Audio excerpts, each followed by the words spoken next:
Olá, Jamil, boa tarde para você. Já estamos entre nós. Boa tarde, Adriana. Boa tarde, Fábio. Boa tarde a todos. Mas é Fala, Jamil. impressionante, Adriana. A gente De combina novo? todos os dias. Incrível. Ah, mas hoje E eu tô de novo, junto, ó. Não, de aqui, novo. ó. Oh, hoje Ah, ele não. leu o Não WhatsApp. tá, não. Ah, mas dá, Ah, não. dá É pra dar uma impressionante. disfarçada. Tá na paleta, Tá tá na na paleta, paleta. tá na paleta. Não, olha, já que a gente tá brincando, a gente tem assunto sério aqui para falar, mas antes de subir aqui pra As rádio, eu falei, mesmas acho que hoje o cores. Jamil não vai acertar, hein? Porque tô de roxo, para quem tá ouvindo, a gente faz a brincadeira que a nossa paleta de cor tá sempre afinada. Difícil o Jamil tá usando roxo. E E não é que tá ele tá lá, com o azul rapaz. quase roxo. Vamos lá, Jamil. Temos um assunto para falar, gente, que é a situação dos jovens no Brasil, de desemprego e também de estar fora da escola. Mas, antes de falar disso, Jamil, deixa eu pedir seu comentário aqui sobre o 11 de agosto de 2022. A gente já noticiou aqui amplamente o movimento em defesa do Estado de Direito, que eu acho que diz respeito a todos nós, independentemente de ideologia, corrente política ou candidato que vai escolher agora em outubro. Foi esse o meu comentário aqui na abertura. Queria te ouvir um pouquinho antes da gente partir para a sua pauta de hoje.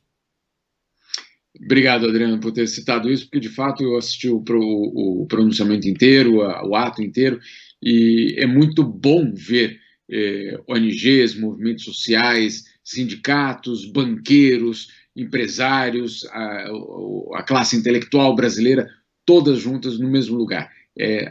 Se há algo positivo em tudo isso, é essa capacidade de diálogo que essas pessoas tiveram e formar, basicamente, algum tipo de resposta. Foi uma resposta a algo que é intolerável, que é a ameaça autoritária.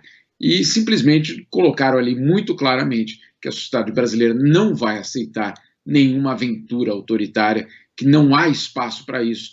E alguns discursos, inclusive, me emocionaram, inclusive, da presidente do Centro Acadêmico, 11 de agosto, a primeiro que falou, perdoe, não lembro o nome dela, mas absolutamente inspirador saber que a juventude vem com essa força toda. Muito bem. Ô Jamil, os últimos números relacionados ao desemprego no Brasil são positivos. O desemprego diminuiu de uma forma geral. Mas se a gente fizer alguns recortes, temos de continuar preocupados, né? Por exemplo, um em cada 4 jovens brasileiros não trabalha nem estuda, isso de acordo com a Organização Internacional do Trabalho. Fábio, exatamente. Eu acho que você tem colocou muito bem. Sim, houve uma queda do desemprego em relação ao auge do momento mais Uhum. grave na pandemia. Certamente isso aconteceu. Agora, se nós formos considerar, primeiro, a média mundial e, segundo, a dimensão de estudo, ela continua sendo muito preocupante para os jovens. O que mostra a OIT que no final de 2021 e o começo de 2022, o primeiro semestre de 2022, a taxa de desemprego entre os jovens brasileiros, e aí quem são jovens de 15 a 24 anos de idade, essa taxa chegava a 24%, ou seja, quase 1 a cada 4 jovens brasileiros sem trabalho. Primeiro vamos falar só daqueles sem trabalho.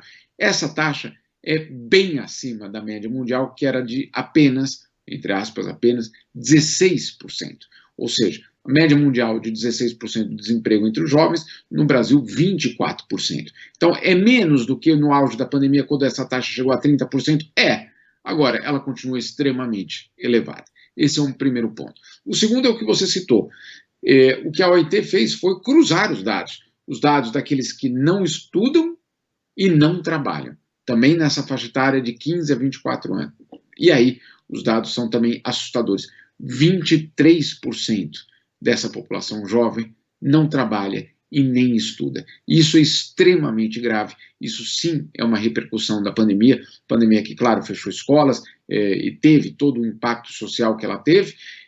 O que a OIT descobriu é que, na maioria das vezes, as meninas nunca mais voltaram nem ao trabalho e nem às escolas. Ou seja, você tem aí uma repercussão, inclusive, na questão de gênero, né, na questão da desigualdade de gênero, que fica muito clara nesse pós-pandemia, e, claro, um desafio muito grande para qualquer governo em qualquer lugar do mundo. No Brasil, um desafio muito grande. 1/4 dos jovens, insisto, 1/4 dos jovens sem estudar e nem trabalhar. É gravíssimo, Fábio, não tem outra palavra. Você falou, Jamil, da diferença entre meninos e meninas, o ritmo do retorno pós-pandemia. com a reabertura das escolas, com a retomada da economia, esse ritmo de retorno prejudicou muito mais as meninas. E essa geração neném, né, que muitos pesquisadores falam, nem trabalha, nem estuda, é uma geração que fica muito prejudicada para uma retomada e para uma entrada na vida econômica do país, porque com atraso na escola, se já não está estudando, não está trabalhando e não está estudando, mais difícil ainda depois você ter acesso ao mercado de trabalho, que cada vez exige mais mão de obra especializada. Uma economia que se automatiza, que está cada vez mais digital. Então, tudo isso dificulta muito, especialmente para as meninas. E um outro ponto que eu achei interessante é que o Brasil, na comparação com as outras regiões do mundo, situação mais grave aqui, né? Inclusive se comparado à América Latina, não é isso, Jamil? Exato. Se comparado à América Latina, nós estamos numa situação mais grave. Na América Latina, a média é de 20%, que também é gravíssimo. 1 a cada 5 latino-americanos nessa situação. Mas no Brasil, a situação é ainda pior. Agora, você citou a questão das meninas, e os dados, é um relatório muito grande, Adriana, e eu fui justamente procurar no capítulo sobre gênero, porque me chocou muito esse dado, que, claro, faz, entre aspas, sentido, né, dentro dessa estrutura patriarcal que a gente tem, que sim, então os primeiros a voltarem são os meninos, depois a gente pensa em vocês, meninas, logo chegaremos a vocês. A gente sabe que isso é, obviamente, algo que pode prejudicar muito, e muito, a tentativa de superar esse gap de gênero, de salário entre homens e mulheres. Mas olha só, um dos dados da OIT, que até eu peço um minuto para explicar, porque é um dado um pouco complicado, ele diz o seguinte: ele soma as pessoas que não trabalham e as pessoas que não conseguem, na verdade, desistiram já de procurar trabalho, mas gostariam de trabalhar. Então, aquelas pessoas que, por exemplo, dizem, puxa, eu não consigo nem sair aqui do meu bairro, eu não tenho nem condições de buscar um trabalho, ou eu não acredito que eu tenha mais possibilidade de encontrar um trabalho, que eu não sou mais competitivo para encontrar o trabalho. Então você tem aqueles que procuram e aqueles que já não procuram, mas gostariam de ter um trabalho.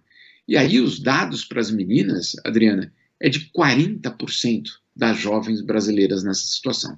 É gigante, né? Se você pensar, quase metade das meninas ou das jovens brasileiras de 15 a 24 anos, que ou estão tentando procurar trabalho e não conseguem, ou desistiram, porque, claro, acreditam, elas mesmas acreditam que já não são capazes. Nós não estamos falando daquelas que desistiram porque, de fato, não querem trabalhar. Não estamos falando dessa classe, que seria maior ainda. Estamos falando daquelas que teriam desejo de trabalhar, mas não conseguem mais nem buscar trabalho. Então, entre os que não trabalham, por não encontrar trabalho, e aqueles que deixaram de procurar o trabalho, a taxa para as meninas é de 40%. Que nação é construída com esse número, Adriana? É impossível pensar que esse número possa não ter uma consequência direta nos próximos anos na nossa sociedade. São as meninas que serão as mães na próxima década, certamente, né? E aí o aprofundamento desse hiato social entre homens e mulheres, claro, ele não vai ser superado. E nossa conversa podia durar muito, Jamil, porque aí você vê nessa condição, nesse dado que você está trazendo, quando você soma as meninas que estão recebendo não, que estão procurando trabalho e só levam não, e aquelas que já até desistiram, estão desalentadas, mas que gostariam de trabalhar, mas não tem nem energia, às vezes nem dinheiro para sair atrás de emprego. Então você vê esse número que você trouxe de 40%. E você vai saber que no futuro essas meninas são aquelas que muitas vezes vão ficar dependentes de um casamento, dependentes, até às vezes empurradas pela própria família para arrumar alguém que seja um provedor. E isso está diretamente ligado à falta de oportunidade para as mulheres, à falta de independência e muitas vezes à violência, à manutenção de números de violência contra as mulheres tão elevados no nosso país e que a gente fala sempre aqui, Jamil. E olha, já que estamos falando de meninas, você citou aí a presidente do Centro Acadêmico 11 de Agosto, já corri aqui para trazer o nome dela, é a Manuela de Moraes Ramos, que discursou hoje nesse movimento, nesse ato em defesa da democracia, na Sanfran, na Faculdade de São Francisco. Ela tem 19 anos e no discurso dela ela disse: queremos a democracia da diversidade, dos trabalhadores, uma democracia real. Queremos a democracia dos povos, democracia também para as mulheres. É isso. Perfeito.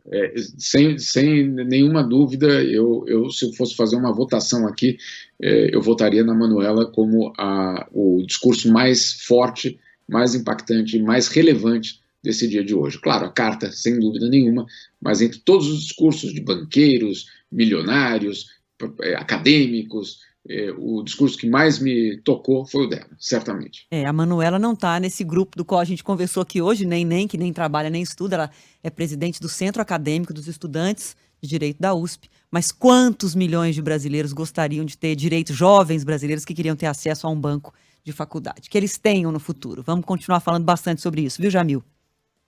Tá certo, Adriana, muito bem. Beijo, tamo junto. Valeu, na paleta, hein? Tamo junto, quero ver amanhã. Pode deixar. Um abraço. Adriana, Fábio, um bom dia para vocês.